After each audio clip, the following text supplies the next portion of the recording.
अगर मैं कहूँ राम, दिल्ली, किताब, इन चारों में क्या कॉमन है? अगर आपका जवाब संज्ञा है, तो आज की क्लास आपके लिए बहुत आसान होने वाली है। जरा अपने कमरे में नजर दौड़ाइए। आपके पास मोबाइल होगा, जिस पे आप मेरी वीडियो देख रहे होंगे। सॉरी, संज्ञा की वीडियो देख रहे होंगे। किताबें होंगी, जिसमें आप लिख रहे होंगे। मेज होगी, जिस पे आप किताब रखे होंगे। इन सभी का कोई ना कोई नाम है, और जिसका कोई नाम होता है उसे हिंदी व्याकरण में संज्ञा कहते हैं। अब संज्ञा की परिभाषा देख लेते हैं। किसी व्यक्ति, स्थान, प्राणी, वस्तु, गुण, भाव या अवस्था के नाम का बोध कराने वाले शब्द को संज्ञा कहते हैं। सरल भाषा में इसे समझते हैं। इस संसार में जिसका भी कोई नाम है वह संज्ञा है। वाक्यों को समझाने से पहले आपको उदाहरण से समझाता हूँ, ताकि आपको वाक्य समझने में आसानी हो। मान लीजिए मैं अभी आपसे पूछूं आपका नाम क्या है, आप अपना नाम बताएंगे। अगर मैं पूछूं शहर का नाम क्या है, आप शहर का नाम बताएंगे। अगर मैं पूछूं आपके हाथ में क्या है, आप कहेंगे मोबाइल या किताब। यानी इस दुनिया में हर चीज का कोई ना कोई नाम है, और व्याकरण में इन्हीं नामों को संज्ञा कहते हैं।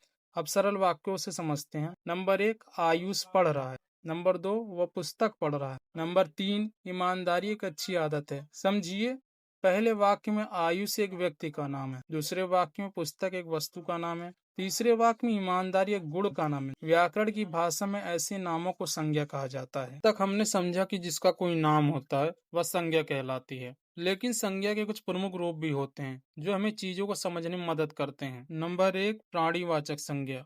किसी जीवित प्राणी को जिसमें जीवन अर्थात जान हो उसे प्राणीवाचक संज्ञा कहते हैं। उदाहरण, आयुष, नरेश, राम, मोहन, सीता, गीता, आदमी, बालक, स्त्री, शेर, चीता, कुत्ता आदि। नंबर 2, अप्राणीवाचक संज्ञा। जिनमें जान नहीं होती अर्थात जो निर्जीव होते हैं उसे अप्राणीवाचक संज्ञा कहते हैं। उदाहरण, पुस्तक, कलम, मेज, कुर्सी, ताजमहल, लाल किला, कमीज, आम आदि। नंबर 3, अगणनीय संख्या। ऐसी चीजें जिन्हें गिना नहीं जा सकता, केवल मापा, तौला या महसूस किया जा सकता है, उन्हें अगणनीय संख्या कहते हैं। उदाहरण, सुगंध, मिठास, बचपन, मित्रता, बुढ़ापा, भूख, प्यास, ईमानदारी, सच्चाई आदि। नंबर 4, गणनीय संख्या। जिन्हें गिना जा सके वे गणनीय संख्या कहलाते हैं। उदाहरण, पुस्तक, कलम, मेज, कुर्सी, सेब, आम,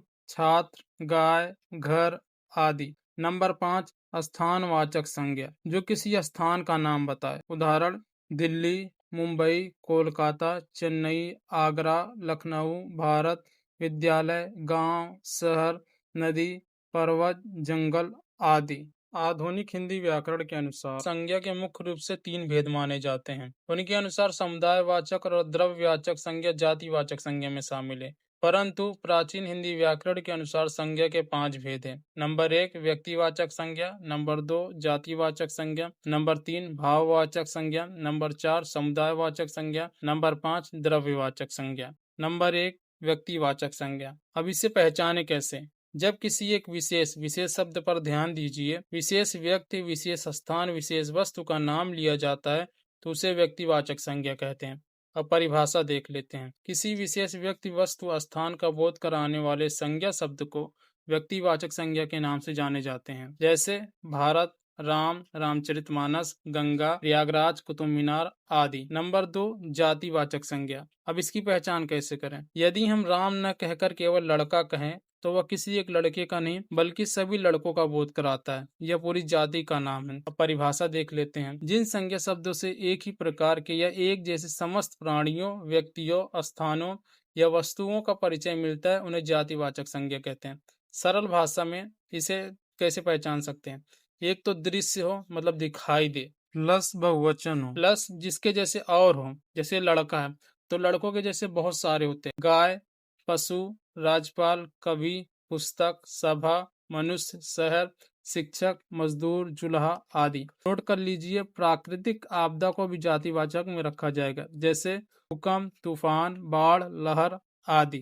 3, भाववाचक संज्ञा। अब इसकी पहचान कैसे करें? क्या आप खुशी को देख सकते हैं? क्या मित्रता को हाथ से छू सकते हैं? नहीं, इसे केवल महसूस किया जा सकता है। अब परिभाषा देख लेते हैं। जो संज्ञा शब्द किसी वस्तु, व्यक्ति, गुण, दोष, भाव, दशा, अवस्था, स्वभाव आदि का बोध कराते हैं उन्हें भाववाचक संज्ञा कहते हैं। जैसे मित्रता, बुढ़ापा, मनुष्यता, मनाही, विद्वत्ता, खुशी, क्रोध, बीमारी, स्वतंत्रता, रसीला, कड़वाहट, शैशव, यौवन, चतुराई, चिंता, राष्ट्रीयता, दस्तव, निस्तव, हरियाली, जागरण, औचित्य, वीरता, वीरत्व, सच्चरित, भुलक्कड़ आदि। नंबर 4, द्रव्यवाचक संज्ञा। अब इसकी पहचान कैसे कहें? द्रव्य यानी पदार्थ या धातु होता है। ऐसी चीजें जिनकी प्रक्रिया करके दूसरी नई चीजें बनाई जाती हैं या जिन्हें नापा तौला जाता है। अब परिभाषा देख लेते हैं। जिन संज्ञा शब्दों से किसी द्रव्य या पदार्थ का बोध हो उन्हें द्रव्यवाचक संज्ञा कहते हैं। जैसे गेहूं चावल से विभिन्न प्रकार के खाद्य पदार्थ बनाते हैं, सोना चांदी से आभूषण इत्यादि बनाते हैं,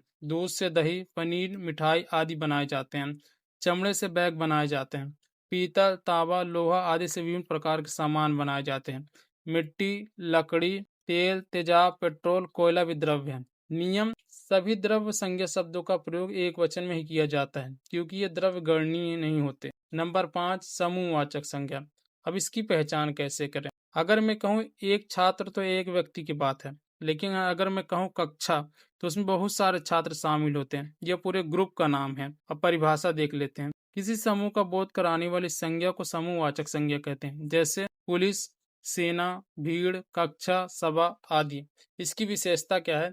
इनकी गिनती की जा सकती है। अब भाववाचक संज्ञा का निर्माण। भाववाचक संज्ञा का निर्माण 5 प्रकार से होता है। नंबर 1, जातिवाचक संज्ञा। नंबर 2, सर्वनाम से। नंबर 3, विशेषण से। नंबर 4, क्रिया से। नंबर 5, अव्यय से। नंबर 1, जातिवाचक संज्ञा शब्दों से भाववाचक संज्ञा शब्द बनाना। जातिवाचक संज्ञा है देव।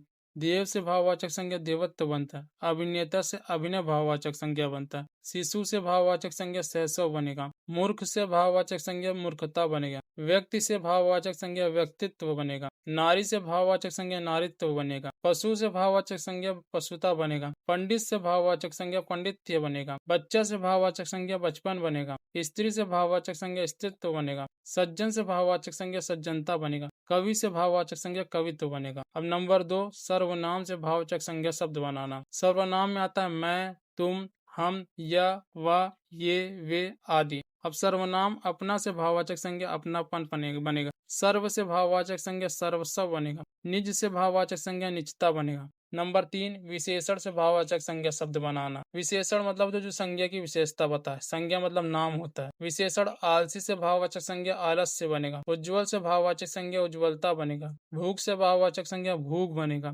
कठिन से भाववाचक संज्ञा कठिनता या कठिनाई बनेगा। लघु से भाववाचक संज्ञा लघुता बनेगा। नंबर 4, क्रियाओं से भाववाचक संज्ञा शब्द बनाना। क्रिया मतलब होता है जो किसी कार्य के होने का बोध कराए। क्रिया खेल से भाववाचक संज्ञा खेल बनेगा। चढ़ना से भाववाचक संज्ञा चढ़ाई बनेगा। पीटना से भाववाचक संज्ञा पिटाई बनेगा। फैलना से भाववाचक संज्ञा फैलाव बनेगा। हंसना से भाववाचक संज्ञा हंसी बनेगा। थकना से भाववाचक संज्ञा थकावट बनेगा। नंबर 5, अव्ययों से भाववाचक संज्ञा शब्द बनाना। अव्यय हुए होते हैं वे अविकारी शब्द हैं जो लिंग, वचन, काल, कारक के अनुसार नहीं बदलते हैं। अव्यय निकट से भाववाचक संज्ञा निकटता बनेगा।